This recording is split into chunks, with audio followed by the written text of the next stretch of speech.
यकीन करना मुश्किल है कि एक वक्त वो भी था जब दुनिया के बेशतर माहिरीन दिफाई टेक्नोलॉजी पर हावी सिर्फ अमेरिका को समझते थे, लेकिन अब दुनिया के उफक पर एक नया मुल्क भी ऐसा है जो पूरी दुनिया को अमेरिका से बेहतर टेक्नोलॉजी फराहम कर रहा है।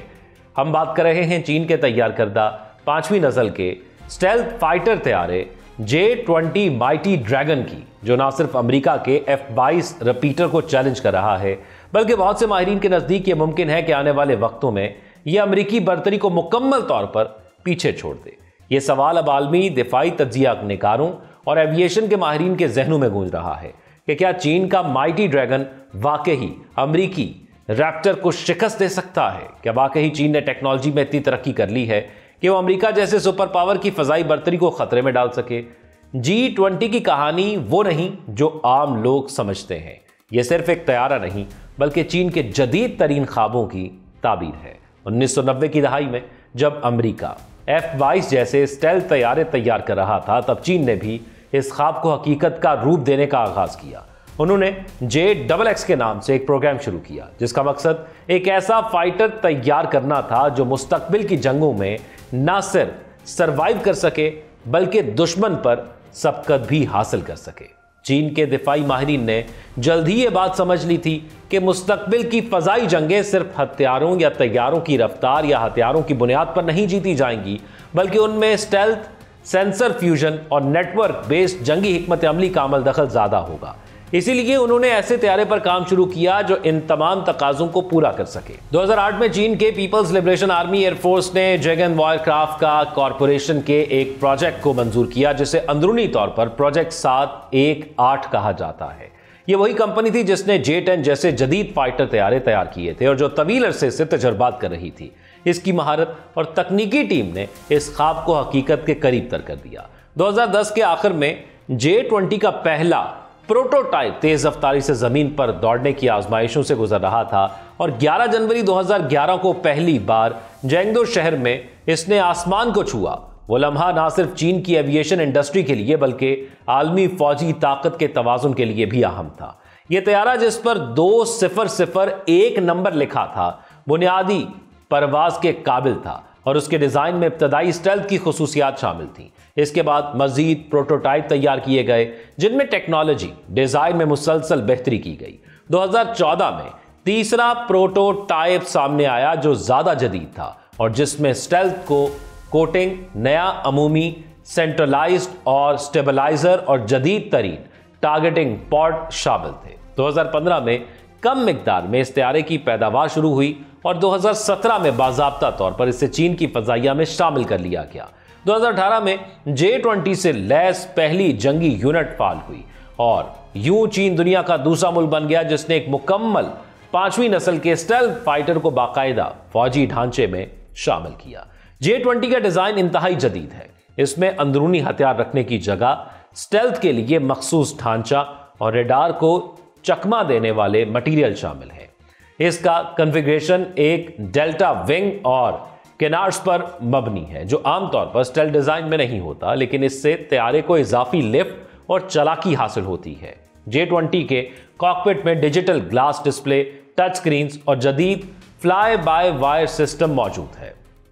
इसके साथ एक जदीद एवियोनिक्स सिस्टम लगा है जो सेंसर्स की मालूमात को यकजा करता है ताकि पायलट को बेहतर सूरत हाल की आगाही हासिल हो। J-20 में AESA यानी एक्टिव इलेक्ट्रॉनिकली स्कैनर्स नस्ब हैं और ये रेडार हैं जिसकी रेंज तकरीबन 200 किलोमीटर बताई जाती है। अगरचे बाज माहिरीन इस दावे पर शक करते हैं। J-20 की तरक्की में सबसे बड़ी रुकावट उसका इंजन रहा। इब्तदाई मॉडल रूस के AL-31F इंजन इस्तेमाल करते थे जो सुपर क्रूज यानी बगैर आफ्टर बर्नर के सुपरसोनिक परवाज की सलाहियत से महरूम थे। बाद में चीन ने अपने बनाए हुए WS-10 इंजन शामिल किए और अब मुस्तकबिल में WS-15 इंजन लगाने का मंसूबा है जो मगरबी तैयारों के हम पल्ला या उनसे भी बेहतर कारकर्दगी दिखा सकते हैं। वक्त के साथ साथ J-20 में मुतअद्दिद वेरिएंट सामने आए। इब्तदाई मॉडल में रूसी इंजन और बुनियादी स्टेल्थ डिजाइन था। बाद में एक ऐसा मॉडल आया जिसमें WS-10 इंजन और थर्स्ट वेक्टरिंग कंट्रोल शामिल था। हालिया दिनों में एक 2 सेट वर्जन भी तैयार किया गया है जो इंसान और बगैर पायलट के तैयारे के इश्तराक से मिशन मुकम्मल करने की सलाहियत रखता है। इसके अलावा J20 के रडार में भी बेहतरी की गई है, जिससे इसकी हलाकत खेजी में कई गुना इजाफा हुआ है। J20 की तैयारी सिर्फ टेक्नोलॉजी की बात नहीं बल्कि एक बड़ी हिकमत अमली का हिस्सा है। यह तैयारा चीन को बहराए जनूबी चीन और ताइवान जैसे हसास इलाकों में फजाई बर्तरी हासिल करने की सलाहियत देता है। इसकी बदौलत चीन अब सिर्फ पुराने हथियारों की नकल करने वाला मुल्क नहीं रहा बल्कि जदीद तरीन निज़ाम खुद तैयार कर रहा है। यही वो लम्हा था जब चीन ने दुनिया को यह पैगाम दिया कि वो सिर्फ दिफाई एतबार से पसमानदा नहीं रहा बल्कि अब वो दुनिया की बड़ी फजाई ताकतों में शामिल हो चुका है। J20 ने अमेरिका के F-22 के खिलाफ एक वाज़ेह चैलेंज खड़ा कर दिया है। F-22 रैप्टर को तवील अरसे से दुनिया का बेहतरीन फाइटर तैयारा समझा जाता है। ये super cruise, stealth, high manoeuvrability और इंतहाई जदीद सेंसर्स का हामिल है। लेकिन एक बड़ी कमजोरी इसकी यह है कि अमेरिका ने इसकी पैदावार महदूद कर दी थी। सिर्फ 187 F-22 तैयारे बनाए गए। इसके बरक्स चीन J20 की पैदावार में तेजी से इजाफा कर रहा है और मौजूदा अंदाजों के मुताबिक 400 से ज्यादा J20 तैयारे पहले ही चीन की फजाइया में शामिल हो चुके हैं। यानी तादाद में भी J20 ने F-22 को पीछे छोड़ दिया है और मुस्तकबिल में मजीद बेहतरी और वेरिएंट्स की तवक्को है। क्या J20 वाकई F-22 को शिकस्त दे सकता है? इस सवाल का जवाब आसान नहीं, क्योंकि टेक्नोलॉजी, तजर्बा और तरबियत तीनों बहुत अहम है। अमेरिका के पास दहाइयों का तजर्बा है और नेटो जैसा इत्तेहादी नेटवर्क है, लेकिन चीन भी अब वही काम कर रहा है जो कभी अमेरिका ने किया था, और वो है आगे की सोच, मुस्तकिल सरमायाकारी और इनोवेशन। J20 का मुस्तकबिल रोशन नजर आता है जब इसमें WS-15 इंजन मुकम्मल तौर पर शामिल हो जाएंगे, जब इसका AI सिस्टम बगैर पायलट तैयारों से रब्त रखेगा, जब ये नए किस्म के हथियारों के साथ परवाज करेगा, तो सिर्फ ये एक तैयारा नहीं रहेगा बल्कि एक फ्लाइंग कमांड सेंटर बन जाएगा। ये बात भी काबिल जिक्र है कि J20 की तैयारी ने अमेरिका को मजबूर किया है कि वो अपनी दिफाई हिकमत अमली पर नजरसानी करे। अब F-35 जैसे प्रोग्रामों में मजीद रफ्तार लाई जा रही है। अमेरिका और इसके इत्तेहादी भी अब अपने स्टेल्थ तैयारों की सलाहियत बढ़ाने पर मजबूर हो चुके हैं। नाज़रीन, ये है वो टेक्नोलॉजी जिससे दुनिया अपने आप को आरास्ता कर रही है, और ये टेक्नोलॉजी से आरास्ता करने की बुनियादी वजह यही है कि आप मॉडर्न वॉरफेयर को समझ सकें। पहले जंग जमीन पर लड़ी जाती थी, फिर जंग फजा में लड़ना शुरू कर दी गई, और अब बात इससे आगे बढ़ गई है। अब पलक झपकते ही आप अपने दुश्मन को दबोच सकते हैं, और इसका मुजाहिरा हमने पाक इंडिया जंग के अंदर देखा कि आपने रडार्स पर जंग लड़नी है। आपके सामने आपका दुश्मन मौजूद नहीं होगा, आपको नजर नहीं आ रहा होगा, लेकिन आपने उसका निशाना एकदम अगर सही लगाना है तो फिर मॉडर्न वॉरफेयर में आपको सबकत हासिल होनी चाहिए।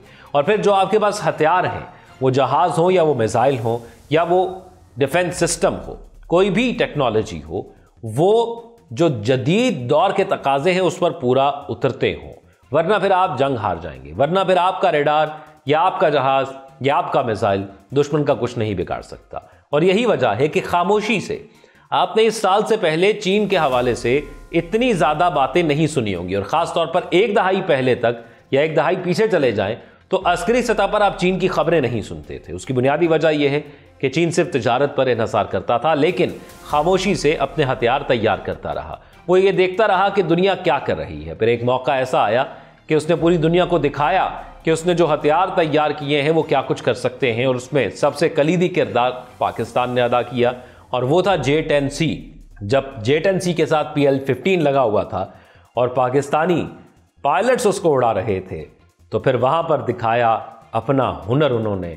और सिर्फ आप महारत चेक कीजिएगा कि राफेल और दीगर जहाज पाकिस्तान पर अटैक करने आए, लेकिन सिर्फ उन जहाज़ों को निशाना बनाया गया जिन्होंने पाकिस्तान पर हमला किया, बाकी किसी जहाज पर उसको निशाना नहीं बनाया। और उसकी बुनियादी वजह एक ही थी, सिर्फ ये बताना मकसद था कि हम जंग नहीं चाहते, हम अमन चाहते हैं। अगर हम तुम्हारे 6 जहाज गिरा सकते हैं तो हम तुम्हारे 60 जहाज भी गिराने के काबिल हैं। लेकिन बात आगे ना बढ़े और दुनिया अमन की तरफ रहे, इसलिए हम ये चाहते हैं कि इस मामले को अफ़ाम व तफ़हीम से हल कर लेना चाहिए। आखिर में यह कहना बिल्कुल दुरुस्त होगा कि J-20 अब सिर्फ एक चीनी तैयारा नहीं बल्कि एक आलमी ताकत का ऐलान है। ये वो लम्हा है जब एक मुल्क अपनी फ़ज़ाई ताकत के जरिए आलमी सियासत को बदलने के करीब पहुंच चुका है। अब देखना यह है कि आने वाले दिनों में क्या होता है। क्या J-20 वाकई F-22 को नीचे गिरा सकेगा या अमेरिका एक बार फिर अपनी फ़ज़ाई बर्तरी साबित करेगा? लेकिन एक बात तय है, फ़ज़ाई जंग की दुनिया में एक नया खिलाड़ी मुकम्मल ताकत से मैदान में मौजूद है। माइटी ड्रैगन अब सिर्फ चीन का नहीं, पूरी दुनिया का मुस्तकबिल बदलने के लिए तैयार है। और हमारे लिए ज़्यादा खुशी की बात यह है कि अगर हमने चाइना के साथ मिलकर JF-17 थंडर बनाया तो वो भी पाकिस्तान की फ़ज़ाओं की हिफाजत करता रहा। चाइना से J-10C लिया तो उस पर भी हम कामयाब रहे। और अगर हमारा दोस्त कोई ऐसी टेक्नोलॉजी बनाता है जो दुनिया के जदीद तरीन टेक्नोलॉजीज़ में से एक है तो हमारे लिए ये फ़ख्र की बात होती है, क्योंकि हमारे लिए वो टेक्नोलॉजी हासिल करना आसान होता है। या उसी मद्दे मुकाबिल में हमारे दुश्मन के पास कोई टेक्नोलॉजी हो तो ये समझना आसान होता है कि दुश्मन की उस टेक्नोलॉजी का तोड़ कैसे निकालना है।